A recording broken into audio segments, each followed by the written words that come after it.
So exit planning is the start here, and obviously we're not going to get into drafting the agreement, but let me give you another story to sort of illustrate what we're talking about here. So one of my best friends came to me about 2 years ago. He has a very interesting business. He's always been involved in investments, but now sort of, you know, we all, if I, you know, me, I have curly hair, it would be nice to be a little straighter, you know, you always want what you don't have, and so this is a guy who wants to go into operations.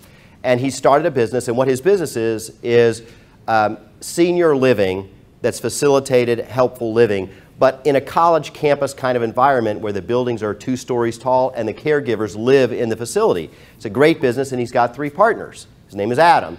And he comes to me and he says, I know what you want, you need me, we have an entity established, but we need a shareholders agreement or a partners agreement because it's actually an LP. And he said, so I need you to help me draft it. And I said, like my daughter did, well, who do I represent? And there's this look on his face.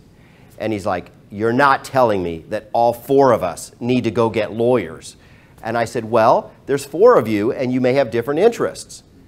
And he said, no, we're all aligned. We can use one lawyer. And I said, okay, well, do you believe that one of the 4 of you should have the right to leave the investment and get bought out? He goes, well, not right away. And I said, okay, and what value should you use and what formula? And he's like, okay, I get it, okay? So do we really need to have 4 lawyers? And I said, no, but here's what you could do in this situation. The entity already exists, your limited partnership, and the entity can hire us, and we can draft a generic agreement for the 4 of you that will put in terms to address issues, but we can't then negotiate individually among you. So you're going to have to then potentially talk to among yourselves or maybe get another lawyer involved. So again, I'm not going to go into great detail, but let's talk about a buy-sell. A buy-sell is not my favorite method of structuring an exit, but basically in a buy-sell situation, someone goes and makes the first offer and the other person accepts that offer or flips it back to the other person. So if you have an interest, it doesn't have to be the same interest, but the minority owner owns 40% and puts a valuation on it and says, here's what the value is. The 60% owner has to buy them out at that value, right?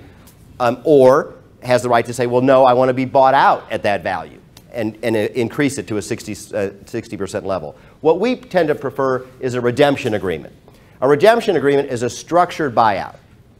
A structured buyout in the sense that, and we'll get into some of the discussion here. Why don't you go to the next slide, because I think we get into triggering, don't we, to start talking about. Yeah, so when you have your exit plan, you're going to have a trigger, which is, in Adam's case, what they decided to do ultimately was to allow a buyout, but not immediately. You don't have the right to trigger your buyout. You have to stay in the investments for some period of time until you can trigger the right of the buyout. So that's one of the first issues is, when do you have this right to trigger it? There may be events that will trigger it. And maybe if you leave the company, it's automatically triggered. That's another way to trigger it. But the first issue you have to deal with in the redemption agreement is, when is the right to exercise? And that can be triggered by you, the investor, or it can be triggered by the company or by the majority owner. So that's the first issue, is when do we want the right to trigger?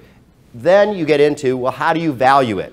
Our preferred method is to have a formula that's created based upon EBITDA, based upon your earnings, and to hire a business valuation expert in the agreement to come in.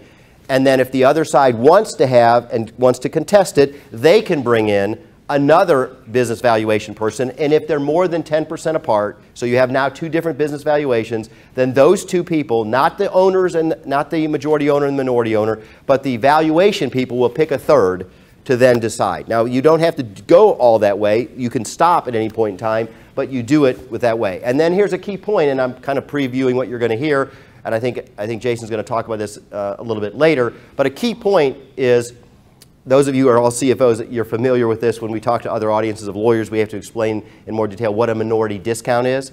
But a minority discount is that applied to a interest in a private company that's a minority interest, and discounts apply to it, which can be as much as, I've seen, 60%, because there's lack of marketability and lack of control, and those 2 discounts, minority discounts, can apply. So in the formula that you create at the beginning in the exit strategy, if you're a minority investor, you wanted to say no minority discounts apply. And that is a discussion point that needs to take place at the beginning of the discussion, because we've seen agreements, and I don't know, because I don't know the lawyer who drafted the agreements, where it says they'll be bought out at fair market value. Now the business person reads that and says, well, fair market, that's fair, right? I'm going to be bought out. Well, fair market value includes minority discounts for lack of marketability and control.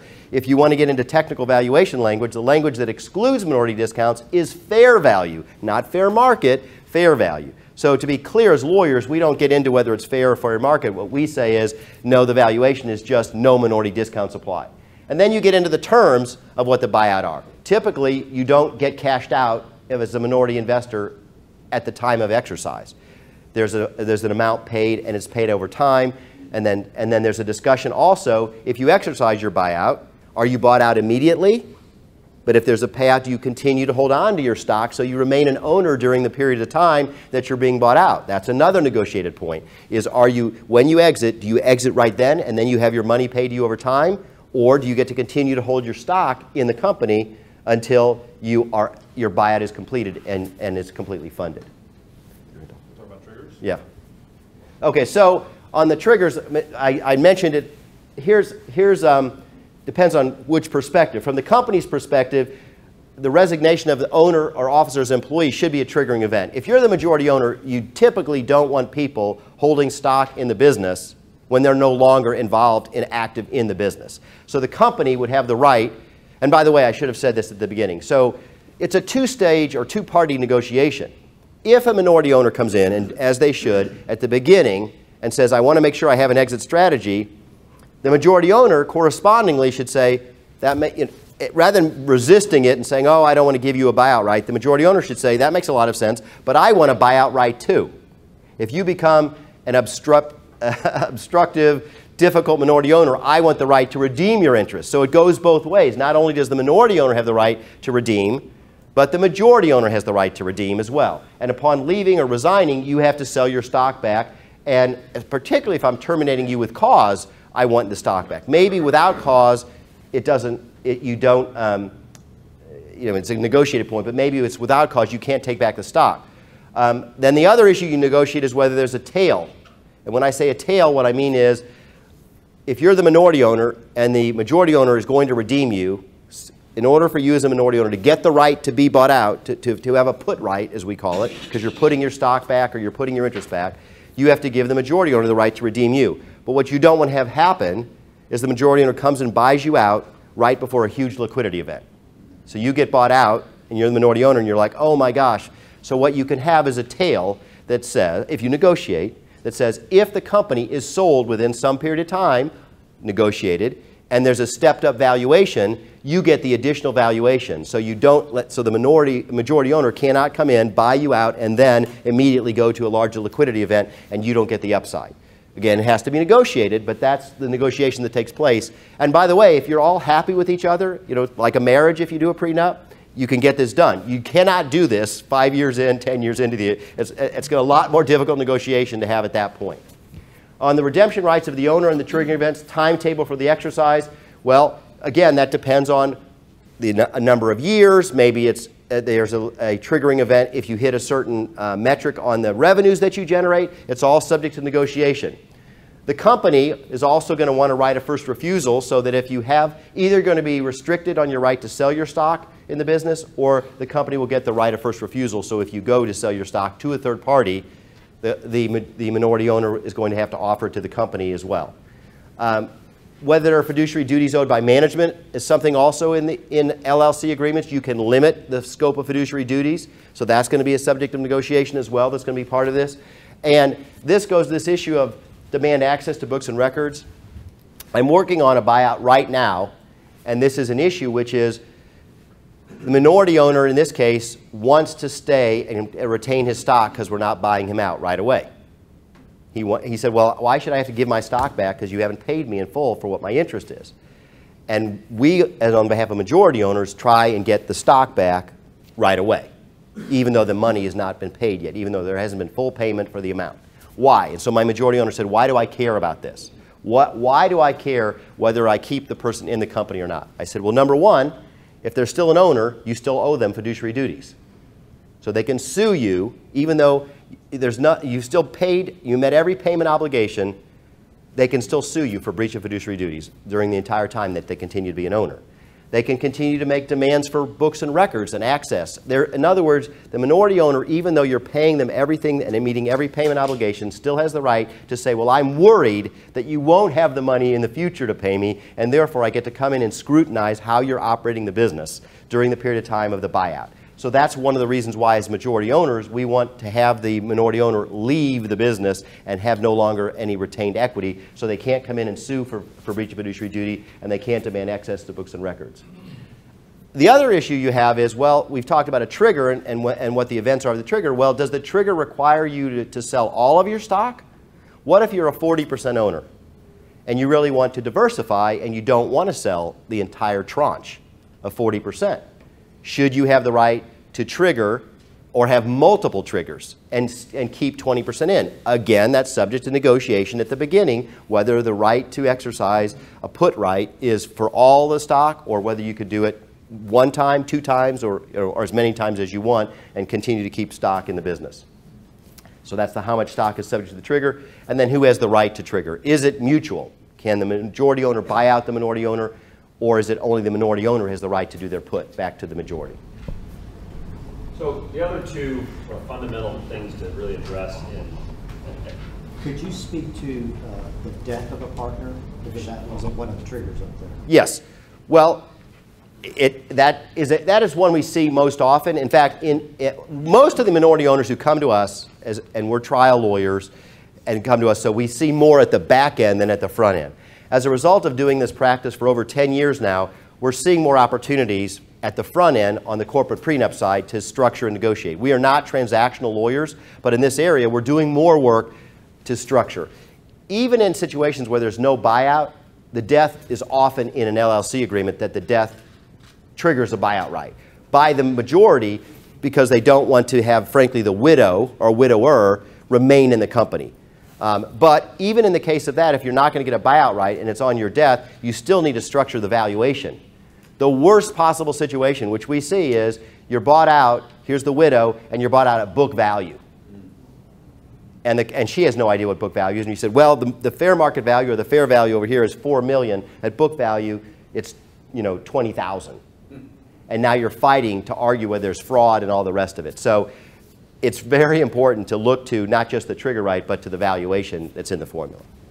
So one last trigger, too, is family planning for purposes of spousal relationships, which is that the rules, the statutory rules that govern the way LLC interests are treated inside a community are not necessarily the default rules you want to apply between you and your spouse.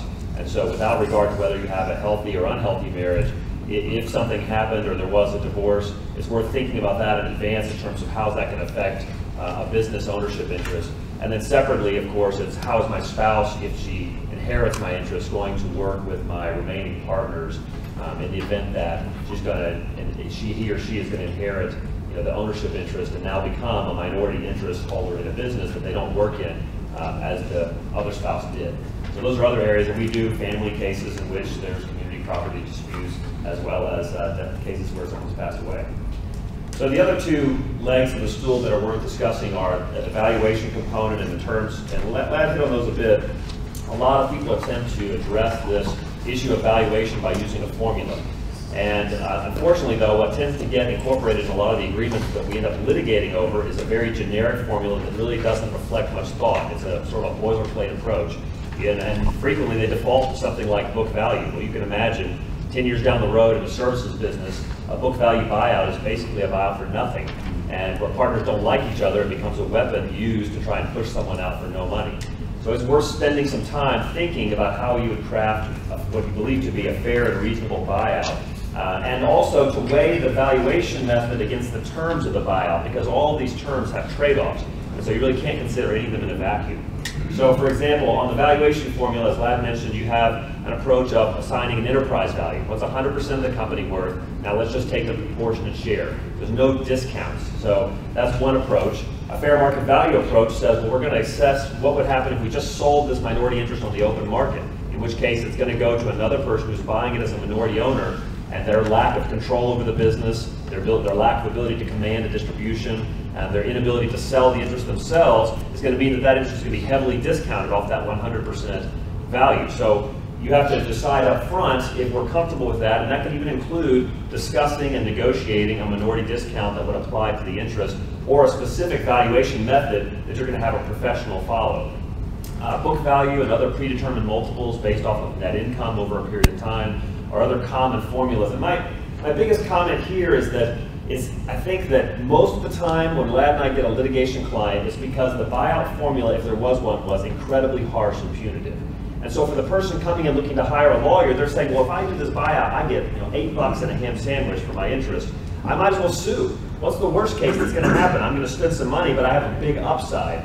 And so I would say where the buyout formula has a more realistic assessment of value, people are less likely to sue because they feel like this is a fair way to be treated. I don't stand to gain that much by fighting over this formula. But if I'm going to get book value for my company that I spent 20 years building, I might as well bring up all the dead bodies from the last 20 years and see if I can squeeze some more money out of this deal. Use of experts is very helpful and can provide a neutral. You can have a process for selecting a valuation professional or selecting from a list of valuation professionals. Those people can come in, they can do a valuation, they can assign a value according to the metrics of the formula, and provide people with a level of comfort that an independent third party is now going to give a fair value, or use a term of art, give a value that the parties have agreed upon, but without any of the biases that either side may have toward the other. And the downside of that, of course, is that the expert has to come in and do work and access financial statements, which is going to come back to that corporate hygiene items that we talked about earlier, because it's sort of a garbage in, garbage out problem. If the financial statements are rife with intercompany transactions and disguised distributions and strange compensation, the minority owner is going to say, well, if you put all that money back in that you've been taking out, the value will be a lot higher. And so this can just become another cycle for dispute if the party's relationship hasn't been characterized by a lot of honesty and open disclosure. The biggest disagreements about minority discounts are just important to have up front so that no one gets a nasty surprise because they didn't understand what a certain term meant at the end.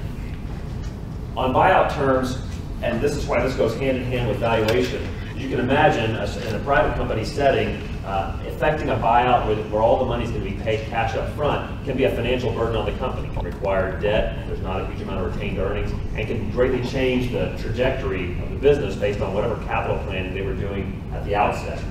So that really leads to the issue of, well, okay, I'll take a buyout over time, but now I want a note, maybe I want a security interest, or I want a security interest in the assets of the business, or just in my shares. Do the shares change hands right at the day of closing, or not till 5 years when I get my last payment with all the accompanying roles? And that leads to ongoing ownership rights. What's going to happen over these next 3 years while I'm waiting to get paid out? Do I get financial reports? Do I get to know what your operational plan is? Can I come to the board meetings? Because that's my large investment, I'm leaving, and I want to make sure that nothing crazy is happening on the inside. The step-ups and price adjustments are just a means by which the value is reset over time. If you're in a business that's in a tremendous growth trajectory and you set a price here, but you know in 3 years the company's likely to be worth a lot more, maybe you instead negotiate for a reset of that price or some partial payout that lets you, in return for taking money over time, benefit from that appreciation rights. And the tag-along rights that Ladd discussed are the fact that, unfortunately, a lot of cases come in the door where a person has just been bought out for X, and then 6 months later, lo and behold, amazingly, the whole company sold for a multiple that was 10 times what I just got. And of course, somebody in that situation says, well, they just bought me out on the cheap with this investment banker sitting in the next room with his PowerPoint, and if I had just stuck around or they hadn't deceived me, I would have gotten a lot more money. So that's another circumstance in which a lot of litigation arises. And so having a tag-along right or some other right that allows them to participate in the eventual sale can protect those people who want to sell from the possibility that the whole business